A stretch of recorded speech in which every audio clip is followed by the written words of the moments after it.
Admiral Jake Morrison stood in the center of the massive chamber and felt very small. The walls around him curved up and away until they disappeared into darkness above. Lights that had no source he could see made everything glow with a cold, blue shine. This was Nexus Prime, the greatest space station ever built, and he was here to ask the Galactic Council to let Earth join their group. Behind him stood Ambassador Lisa Campbell. She wore her best diplomatic clothes, but Jake could see the tension in her shoulders. They both knew this meeting was important. Earth had worked for 50 years to get this chance. 50 years of building ships, learning alien languages, and proving they were ready to join the galaxy. The alien delegates sat in chairs that looked nothing like human furniture. Some floated in the air. Others seemed to be made of living crystal that changed shape as they moved. The Zephyrian delegate was the strangest of all, a being made of pure energy that lived inside a metal shell shaped like a person. "You may speak for your species," the Zephyrian said. Its voice came from speakers built into the chamber walls. The words sounded flat and cold. Jake cleared his throat and began the speech he had practiced 100 times. "Honored members of the Galactic Council, I am Admiral Jake Morrison of Earth. I speak for all humans when I say we wish to join your great civilization. We have much to offer and much to learn." He talked about Earth's achievements, their space colonies on Mars and the moons of Jupiter, their new faster-than-light ships, their united world government that had ended wars between nations. He showed them pictures of human art, music, and literature. He talked about their science and their hopes for the future. When he finished, silence filled the huge chamber. Jake waited. Lisa waited. Commander Ryan Blake, who stood guard by the entrance, waited. The aliens whispered among themselves in languages the translation machines could not handle. Finally, the hegemony representative spoke. It looked like a giant insect with too many arms and eyes that never blinked. "Your species fights wars over water and metal that we can make from empty space. You still burn dead plants to make energy. Your oldest buildings are younger than our newest children." The crystalline collective delegate pulsed with different colors as it talked. Jake had learned this meant the creature found something funny. Humans live for less than 100 years. How can such short-lived beings understand the long view of galactic politics? One by one, each alien species listed Earth's failures. They called humans primitive and violent. They said Earth's technology was like stone tools compared to their machines. They laughed at human emotions and called them weakness. Captain Nicole Turner watched from the viewing area where other diplomats sat. She was a pilot and had flown many of Earth's new ships. She knew they were not as advanced as alien vessels, but they worked well enough to cross the galaxy. Now she listened as beings who had never set foot on Earth explained why humans were not good enough to join their club. The worst came from a species called the Void Walkers. Their delegate looked like living shadow with stars for eyes. "We have watched your species for 1,000 years. You make war on your own kind. You destroy your own planet for profit. You cannot even agree on simple things like what foods to eat or what gods to worship. Such chaos has no place among civilized beings." Jake felt anger rise in his chest but kept his face calm. "We have learned from our mistakes. Earth is united now. We have ended war and hunger. We protect our world and—" "For how long?" the Zephyrian interrupted. "Your united government has existed for only 50 years. Our youngest civilization has kept peace for 10,000 years. You are children playing with toys." The vote was fast and brutal. 12 species voted against Earth joining the Council. 0 voted in favor. The humans were not even close to ready, they said. "Come back in a few hundred years when you have grown up." As the aliens prepared to leave, the Zephyrian delegate floated over to Jake. Up close, the energy being's metal shell hummed with power that made Jake's teeth ache. "Do not take this badly, human. Your species shows some promise. Perhaps your great-great-grandchildren will be worthy of our attention." "What must we do to prove ourselves?" Lisa asked. The crystalline delegate's colors shifted to what Jake now recognized as amusement. "Learn to think beyond your small concerns. Stop fighting each other. Create something that lasts longer than a human lifetime. Most importantly, Learn that the universe does not revolve around your tiny blue world. The hegemony insect clicked its mandibles together in what might have been laughter. Humans think they are special because they learn to fly between stars. Every species does this eventually. Most do it without destroying their birth world. In the process, Jake wanted to argue but knew it was pointless. The decision was made. Earth would remain alone for now. The three humans gathered their materials and prepared to return home with news of their failure. As they walked toward their ship, Ryan Blake spoke for the first time since arriving. "Sir, permission to speak freely?" "Granted," Jake said. "They didn't even try to understand us. They made up their minds before we said a word." Lisa nodded. "The whole thing felt like a performance, like they called us here just to remind us how small we are." Jake looked back at the massive station one last time. Through the transparent walls he could see alien ships that moved like living things. Technology beyond human understanding surrounded them. But something about the way the aliens had acted bothered him. They were not just superior, they were smug. They enjoyed showing humans how much better they were. "Maybe that's true," Jake said. "But we're not going home empty-handed. We learned something important today." "What's that?" Nicole asked as she joined them at the airlock. "We learned that they think we're too violent and primitive to matter. They think we're just dumb animals who learn to build rockets." Jake smiled for the first time all day. That might be useful information someday. The human ship undocked from Nexus Prime and turned toward home. Behind them, the aliens continued their meeting, probably already forgetting the primitive species they had just rejected. None of them wondered what humans might do with the knowledge that the galaxy saw them as harmless children. That would prove to be a serious mistake. 3 months after the meeting at Nexus Prime, Dr. Kevin Martinez stared at his computer screen and rubbed his tired eyes. The numbers made no sense. Something huge was moving at the edge of the galaxy, but the readings were impossible. Ships, the size of moons traveling faster than anything, should be able to go without falling apart. Kevin worked at Earth's Deep Space Monitoring Center, a facility built inside a mountain in Colorado. His job was to watch for threats from space, but mostly he tracked asteroids and space junk. Nothing had prepared him for what his instruments were showing now. "Sarah, come look at this," he called to Dr. Sarah Park, who worked at the station next to his. Sarah walked over and looked at the display. Her face went pale. "These readings can't be right. Nothing is that big or that fast." "That's what I thought too, but I've checked everything 3 times. Whatever those things are, they're heading toward the core worlds where all the council species live." Within hours, the first report started coming in. The hegemony homeworld, with its massive cities built like insect hives, went silent. Then the crystalline collective stopped answering messages. One by one, entire civilizations went dark. General Patricia Hayes commanded Earth's military from a new bunker deep under the Pentagon. She had been a soldier for 30 years and had seen many battles, but never anything like this. The reports, coming in from across the galaxy, painted a picture of destruction beyond imagination.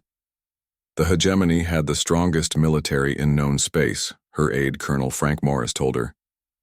Their warrior castes were legendary. These invaders destroyed them in less than 6 hours. Patricia studied the tactical displays showing what little information Earth could gather. What do we know about these attackers? Not much. The few escape pods that made it out before the worlds died all tell the same story. Ships that look grown instead of built. Weapons that absorb energy attacks and use them to get stronger. Worst of all, they seem to eat everything. People, buildings, entire planets. Captain Ben Rodriguez volunteered to lead a scouting mission to see the invaders for himself. He took his ship, the UES Defiance, to the edge of Earth's solar system where the long-range sensors had detected movement. What he found made him wish he had stayed home. The enemy ships were massive organic things that hurt to look at directly. Their surfaces moved like living skin, and patterns of light ran across them in ways that made Ben's crew feel sick. These were not machines built by any species he knew about. "Captain," his weapons officer, Lieutenant Danny Walsh, said, "I'm getting strange readings from those ships. They're scanning us. but not with any technology I recognize. Keep our distance and record everything, Ben ordered. Command needs to see this. But the enemy ships were not content to be watched. 3 of them changed course and headed straight for the human vessel. Ben had to choose between running home and leading the invaders to Earth, or standing and fighting with no chance of winning. He chose a third option. Ben ordered his crew to abandon ship, then set the Defiance on a collision course with the nearest enemy vessel. The explosion was visible from Mars, and Ben Rodriguez became the first human to die fighting the invaders that would come to be called the Devourers. Meanwhile, Lieutenant Sarah Walsh monitored communications from across the galaxy. Her job was to listen to alien radio signals and translate them for Earth's government. What she heard in those dark days was the sound of an entire galaxy screaming. The proud Zephyrian energy beings, who had mocked human emotions as weakness, begged for help as their kind was consumed by something hungrier than they were. The Voidwalkers, masters of space and time, found their greatest weapons useless against an enemy that seemed to exist outside normal reality. Most heartbreaking were the messages from species that had never contacted Earth before. Civilizations that had thought themselves too advanced to notice primitive humans now sent desperate pleas to anyone who might listen. Please, if anyone receives this message, came one transmission from a dying world. Do not let our culture be forgotten. We were the harmony, and we sang the songs of creation for 1,000,000 years. Now we sing no more. Earth's president, Kate Stevens, called an emergency meeting of the Global Council. She had been Admiral of the Pacific Fleet before entering politics, and her military training told her that Earth was facing the greatest threat in human history. The aliens who rejected our membership are falling one by one, she told the assembled leaders. Every weapon they have, every defense they built, means nothing to these devourers. Soon they will run out of other targets and come for us. The, Prime Minister of the European Federation asked the question everyone was thinking. What can we do that civilizations millions of years older than us could not? Kate looked around the room at faces she had worked with for years. These were good people who wanted to protect their species, but they had no idea what they were facing. I don't know, she admitted, but I know we're going to try, not because we think we can win, but because running is not who we are. General Hayes presented Earth's military situation. It was not encouraging. Humanity had 12 major warships, a few dozen smaller vessels, and weapons that were primitive compared to what the Devourers had already defeated. Our advantage, if we have one, is that nobody expects us to fight, Patricia explained. The galaxy sees us as harmless. Maybe that will buy us time to figure out their weaknesses. Dr. Martinez spoke up from his position as head of alien research. There's something else. The reports from the destroyed worlds all mention the same thing. The Devourers use some kind of mental attack to break their victims' will to fight. Every species that faced them talks about feeling hopeless despair right before they lost. What does that mean for us? President Stevens asked. I'm not sure, but humans might be different. We've always been stubborn. Maybe our minds work in ways they're not used to. Amy Foster, captain of one of Earth's newest warships, had been listening quietly. Now she spoke up. Ma'am, permission to make an observation? Granted. Every species that fell was more advanced than us. They had better ships, better weapons, better everything. But maybe that was the problem. Maybe they were so used to winning, with superior technology, that they forgot how to really fight. The room fell silent as everyone considered this. It was true that humans had a long history of warfare. Every advance in human civilization had been paid for in blood. While the aliens had spent thousands of years in peace, humans had spent those same years learning new ways to kill each other. President Stevens made the decision that would define humanity's role in the galaxy. We're not running. We're not hiding. When the Devourers come for Earth, they're going to get a fight. Outside, Earth's factories worked around the clock to build weapons and ships. Colonists on Mars and the outer moons received orders to fortify their positions. The human military, dismissed as primitive by the Galactic Council, prepared for the war of their lives. None of them knew if they could win. But they knew they would not die quietly like the others had. The galaxy was about to learn what happened. When someone threatened the species that had conquered their own world through 10,000 years of constant warfare, the Devourers had destroyed civilizations that built wonders beyond human imagination. Now they would face the descendants of people who had once fought wars with sticks and stones and had never stopped fighting since. Colonel Danny Cooper had never seen so many ships in one place. Earth's entire military fleet filled the space around Titan Station, humanity's most heavily defended outpost in the outer solar system. Weapons that had been built in secret factories on a dozen worlds bristled from every ship and station. Danny commanded the ground forces on Titan itself, but there was not much ground to speak of.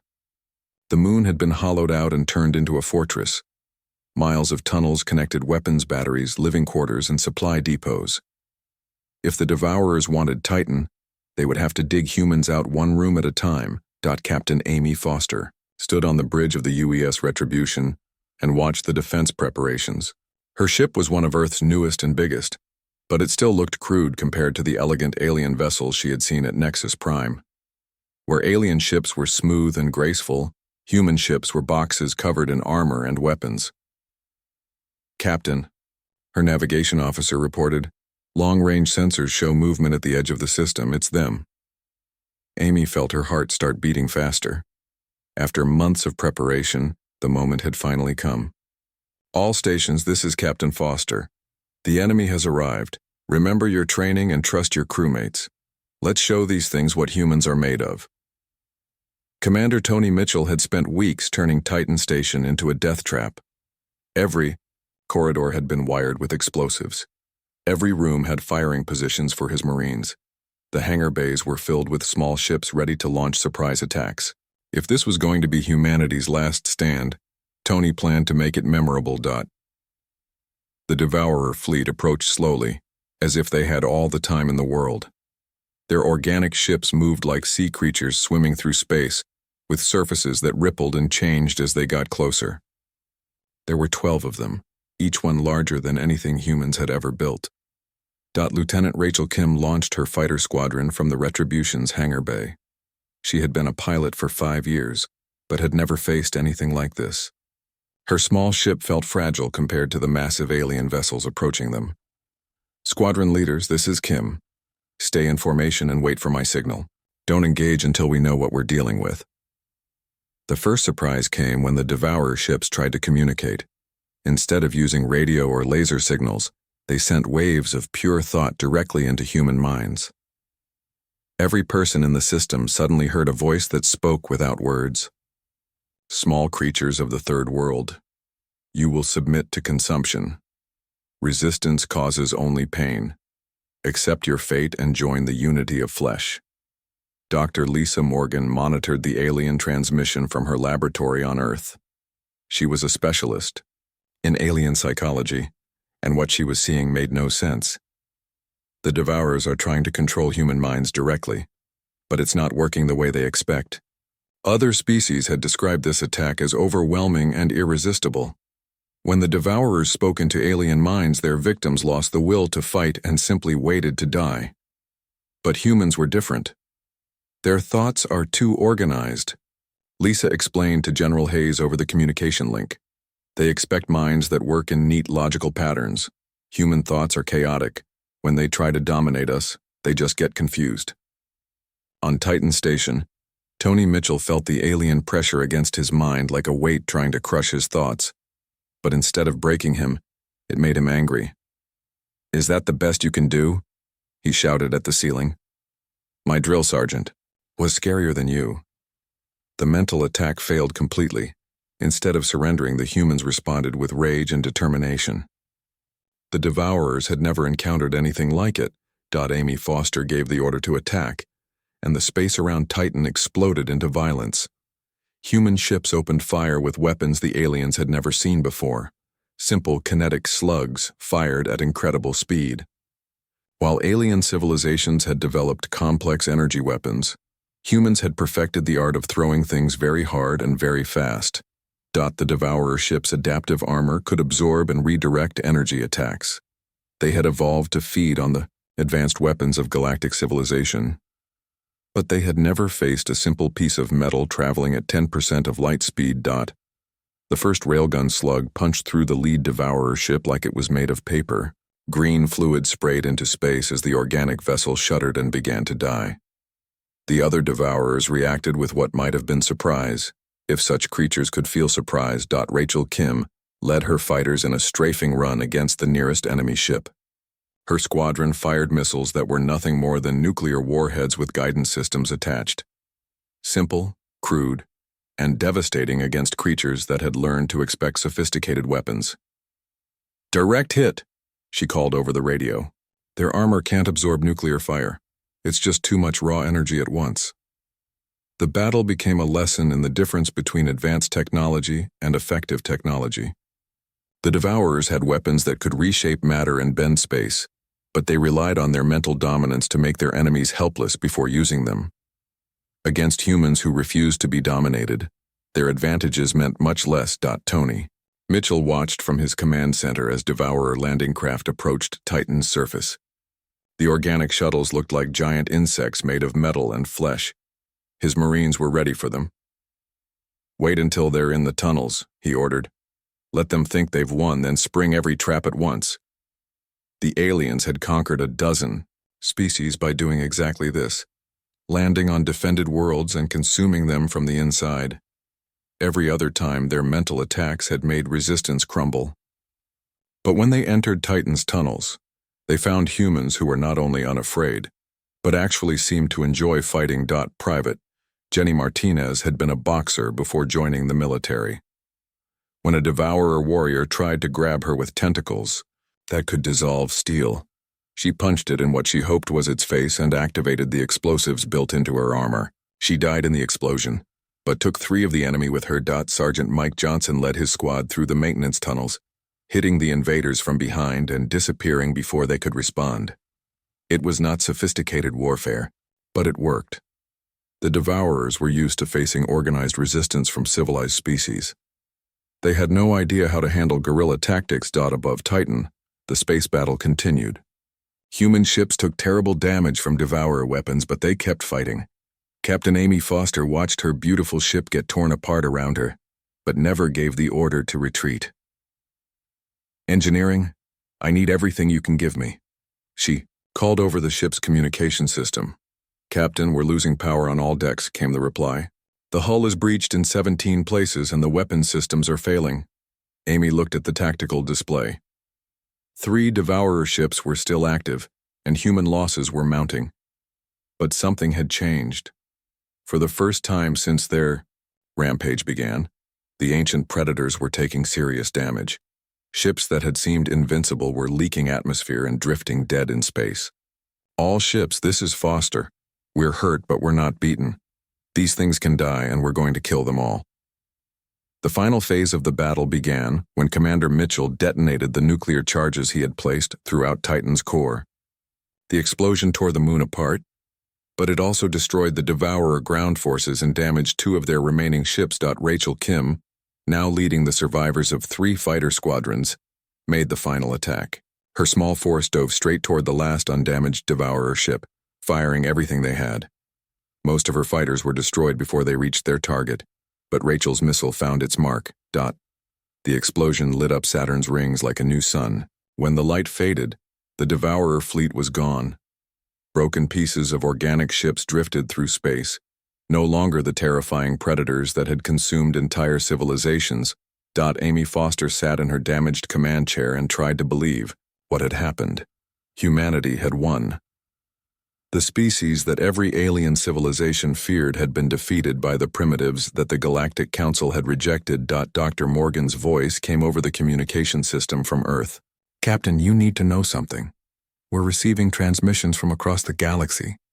Other species are reporting that Devourer fleets everywhere have stopped attacking. It's like your victory broke their confidence." For the first time since the invasion began, Amy smiled. "Send a message to any surviving council members. Tell them the humans they thought were too primitive to matter just did what their advanced civilizations could not." The galaxy was about to learn that being underestimated was humanity's greatest advantage. News of humanity's victory at Titan spread across the galaxy faster than any ship could travel. On refugee vessels fleeing from destroyed worlds, aliens huddled around communication screens and watched recordings of the battle with disbelief. The primitive humans had done something that seemed impossible. They had defeated the Devourers in open combat. Admiral Jake Morrison stood in the command center of Earth's newest space station and read reports that would have seemed like fantasy a year ago. Galactic Council members who had once mocked humanity's crude technology were now sending desperate messages begging for help. The Zephyrian energy, being that had called humans children, was among the first to call. Its once proud voice now carried notes of panic and desperation. Admiral Morrison, I am Nexus Prime 7 of the Zephyrian Collective. Our homeworld has fallen, and our people are scattered. We request immediate assistance from Earth's military forces. Jake looked at his aide, Colonel Jennifer Davis, who had served with him for 10 years. She raised an eyebrow but said nothing. Both of them remembered the arrogance and contempt they had faced at Nexus Prime. Colonel, what's our current military situation? Jake asked. We have 8 major warships still operational after the Titan battle. The shipyards are working around the clock to build more, but it will be months before we have a real fleet again. Every ship we send to help aliens is one less defending Earth. Jake nodded and opened the communication channel. Nexus Prime 7, this is Admiral Morrison. We will help you, not because you deserve it after the way you treated us, but because it's the right thing to do. The liberation of Kepler 442b became the first test of human forces fighting to save an alien world.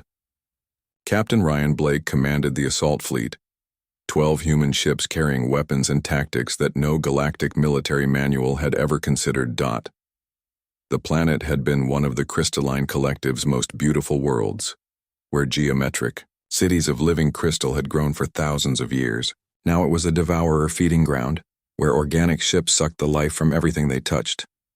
All ships, this is Blake, Ryan announced, as the human fleet dropped out of hyperspace directly into the enemy formation. Remember, these things expect us to fight like civilized beings. Let's disappoint them. The Devourer fleet guarding the planet numbered 15 ships, each one a massive organism that pulsed with stolen life. They had been feeding undisturbed for weeks and had grown fat and confident. The arrival of human ships caught them completely off guard. Colonel Jennifer Lopez led the ground assault from her dropship as it screamed through the planet's atmosphere. She had been a Marine for 12 years and had fought in every major human conflict since the colony wars. Now she was leading soldiers into battle against creatures from nightmare. Listen up, Marines, she told her troops over the communication system.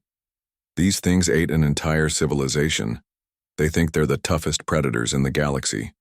Let's teach them about human Marines. The battle in space was unlike anything the Devourers had experienced before. Human ships ignored standard combat formations and attacked like a pack of wild animals. Captain Nicole Turner, now commanding a destroyer squadron, led her ships in ramming attacks that would have horrified any military academy instructor.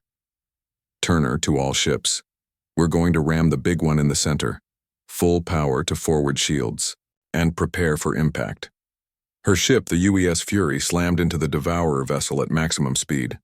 Both ships were destroyed in the collision, but Nicole's sacrifice crippled the enemy flagship and threw their formation into chaos. On the planet's surface, Jennifer's Marines discovered something the aliens had never told them about. Devourer ground forces were not just predators. They were torturers. The organic creatures kept their victims alive while slowly consuming them, feeding on pain and fear as much as flesh. Holy hell, Sergeant David Kim whispered, as his squad found a group of crystalline beings trapped in living cages that were slowly dissolving them. These things aren't just killers, they enjoy this. Jennifer felt rage build in her chest as she saw what the Devourers had done to the planet's inhabitants. The geometric cities were being consumed by spreading patches of organic matter that turned beautiful crystal into twisted flesh. Alien civilians who had lived for centuries in peace were being harvested like crops. All squads, new rules of engagement, she announced. No prisoners, no mercy. These things are monsters, and we're the exterminators. The ground battle became a lesson in human adaptability. While galactic military doctrine emphasized organized formations and advanced technology, humans fought like the descendants of hunters and warriors they were. They used the ruins of crystal cities as cover, turned devourer weapons against their creators, and showed no fear of enemies twice their size. Lieutenant Commander Steve Parker coordinated the evacuation of alien civilians while the battle raged around him. His teams worked tirelessly to save beings who had looked down on humanity just months before, asking no questions about past insults. "We've got a group of crystalline elders trapped in the central spire," one of his rescue teams reported. "They're too weak to move on their own." Steve led the rescue personally, fighting through devourer guards to reach the survivors. When he found them, the ancient beings could barely speak. One managed to whisper in broken English, "Why do you help us? We called you primitives." "Because that's what humans do," Steve replied simply. "We help people who need it." Above the planet, the space battle reached its climax. The devourer ships, designed to feed on advanced energy weapons, found themselves helpless against human kinetic bombardment and nuclear warheads. Their organic armor, which could adapt to any sophisticated attack, simply disintegrated under the raw force of human weapons. Captain Ryan Blake's flagship took terrible damage, but kept fighting. Half his crew was dead, and his weapon systems were failing, but he refused to retreat while alien civilians were still trapped on the planet below. "This is Blake to all human ships. We're hurt, but we're not done. These things picked the wrong species to mess with." The final devourer ship tried to escape, but Lieutenant Rachel Kim's fighter squadron caught it at the edge of the system. Her pilots, veterans of the Titan battle, knew exactly where to hit the organic vessels to cause maximum damage. "For Captain Turner," Rachel said, as her missile struck the fleeing ship's engine cluster. The explosion tore the creature apart and ended the battle for Kepler-442b. When the shooting stopped, the surviving aliens could barely believe what they had seen. The humans had not just defeated the devourers, they had done it while saving alien lives. Species that had considered themselves more civilized than humanity watched in awe as human soldiers shared their medical supplies with wounded enemies and worked to repair damage to alien cities. The crystalline elder that Steve Parker had rescued approached him as the evacuation continued. The being's crystal form was cracked and dimmed by its ordeal, but its voice was clear. "I do not understand your species," it said. "You fight like savage beasts, but you show mercy to those who wronged you. You use primitive weapons, but you defeat enemies that destroyed our most advanced defenses. What are you?" Steve looked up at the stars where human ships were already preparing to leave for the next battle. "We're just humans," he said. "Maybe that's enough." Word of the liberation spread across the galaxy like wildfire. The species that had mocked Earth's application to the Galactic Council now watched in wonder as human fleets moved from system to system, driving off devourer forces and saving alien lives. But the humans were not just winning battles. They were changing the nature of galactic civilization itself. Where alien species had relied on superior technology and careful planning, humans brought chaos, creativity, and a willingness to sacrifice everything for victory. The galaxy was beginning to understand that it had seriously misjudged the primitives, from the third planet around a yellow star. The question now was whether there were enough humans to save everyone else before the devourers regrouped for their final assault. The devourer hive mind stretched across 3 star systems at the edge of the galaxy, a massive construct of living metal and corrupted flesh that had been growing for 1,000,000 years. Every ship the ancient predators had ever consumed, every species they had devoured, every world they had stripped bare had been added to its bulk until it became something beyond comprehension. General Patricia Hayes stood before the largest gathering of ships in galactic history. Human vessels formed the core of the fleet, their crude armor and bristling weapons a stark contrast to the elegant alien ships that surrounded them. After months of liberation campaigns, species across the galaxy had finally united under human leadership. "This is it," Patricia announced to the combined fleet. "Everything the devourers have ever taken is stored in that thing. Every mind they've consumed, every technology they've stolen, every world they've destroyed. If we can kill the hive mind, We end this war forever. Captain Ben Rodriguez had survived the destruction of his first ship and now commanded the UES Vengeance, humanity's newest and most powerful warship. Around him, the bridge crew worked with the calm efficiency of people who had been fighting impossible battles for months and somehow kept winning. General, we're detecting massive energy signatures from the hive mind, his science officer reported. It's not just a ship or a station. The readings suggest it's actually alive. Dr. Kevin Martinez worked from his mobile laboratory aboard the fleet's command ship, studying the hive mind structure with instruments that combined human engineering with alien technology, salvaged from a dozen worlds. What he found made his blood run cold. The hive mind isn't just controlling the devourers, he told General Hayes over the communication link. It is the devourers. Every ship we've fought, every creature we've killed, they were all parts of this thing. We haven't been fighting an invasion. We've been fighting a single organism the size of a solar system. The implications were staggering. For millions of years, the hive mind had sent out pieces of itself to consume entire civilizations. Each time it fed, it grew larger and more intelligent. The advanced technologies of countless species had been absorbed and perfected until the creature became the ultimate predator. Captain Amy Foster, her new ship, the UES Redemption, built from the wreckage of her previous command, led the spearhead assault. Her crew was a mix of human veterans and alien volunteers who had learned to respect human methods of warfare. All ships, this is Foster. The enemy knows we're coming and it's not running. That tells us something important. It thinks it can win. Let's prove it wrong.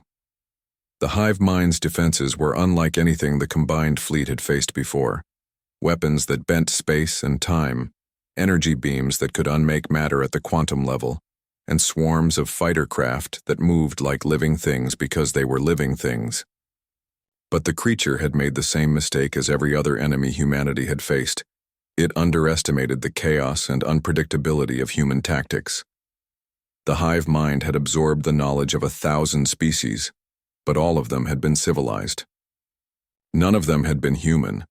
Lieutenant Sarah Walsh had been promoted to captain after her heroics at the Battle of New Geneva. Now she led a squadron of mixed human and alien ships in an attack that would have been impossible under normal galactic military doctrine. "We're going to fly directly into that energy field," she announced to her pilots.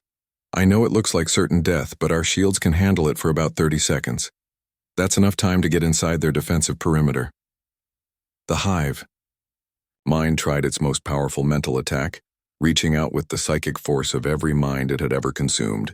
Across the galaxy, the creature's influence had broken entire species without effort.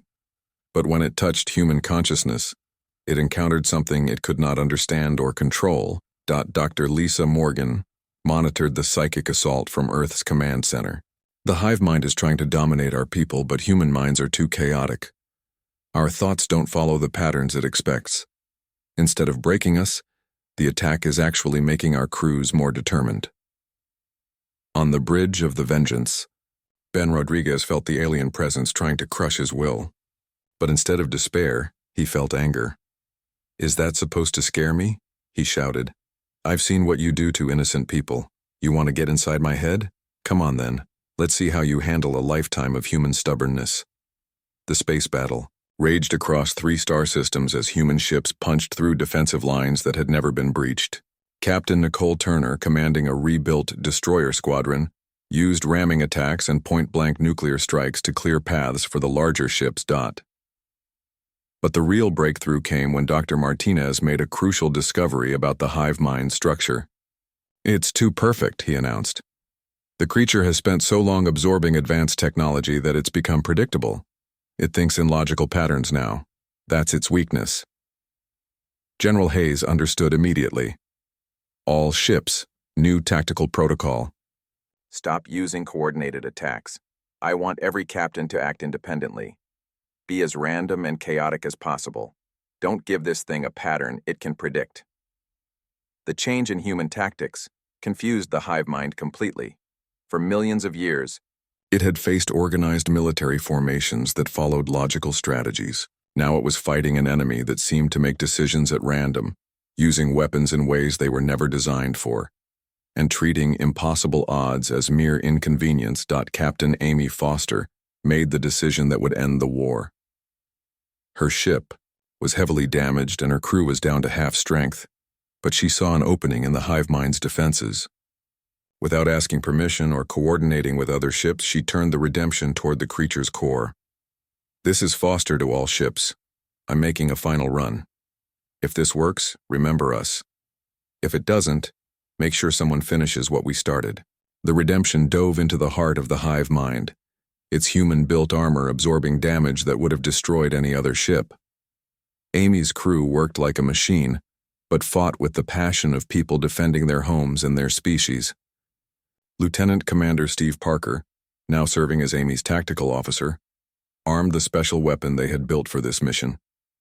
It was not a sophisticated device, just a crude nuclear bomb enhanced with alien technology and powered by human determination. "Captain, the weapon is ready. We're at the center of the creature's neural network." Amy looked around her bridge one last time. These people had followed her across the galaxy, fighting battles that should have been impossible to win. Now they were about to make the ultimate sacrifice to save species that had once mocked them.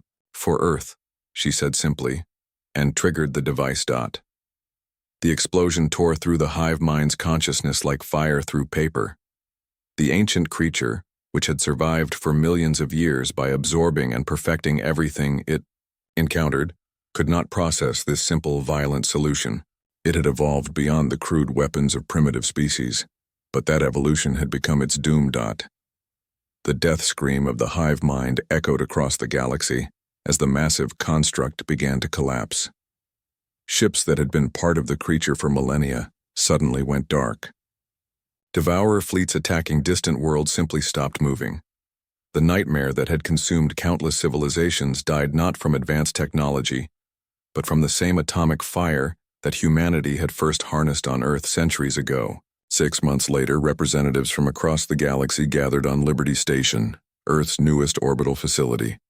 The Galactic Council was meeting again, but this time the session was being held in human space.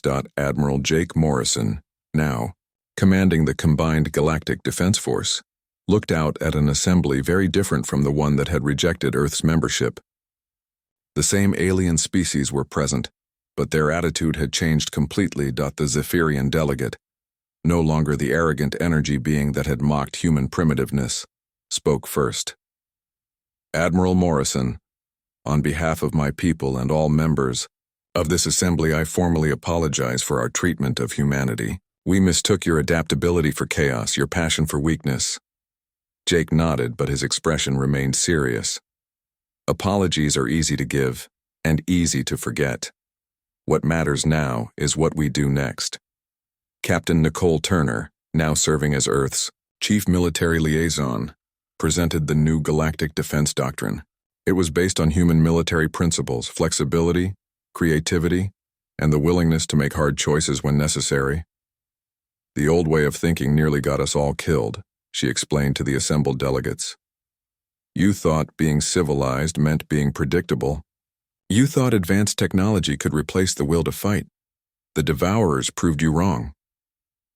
President Kate Stevens addressed the assembly as the new Galactic Defense Pact was signed. The document established humanity as the military leaders of galactic civilization, not because they had asked for the position, but because they had earned it.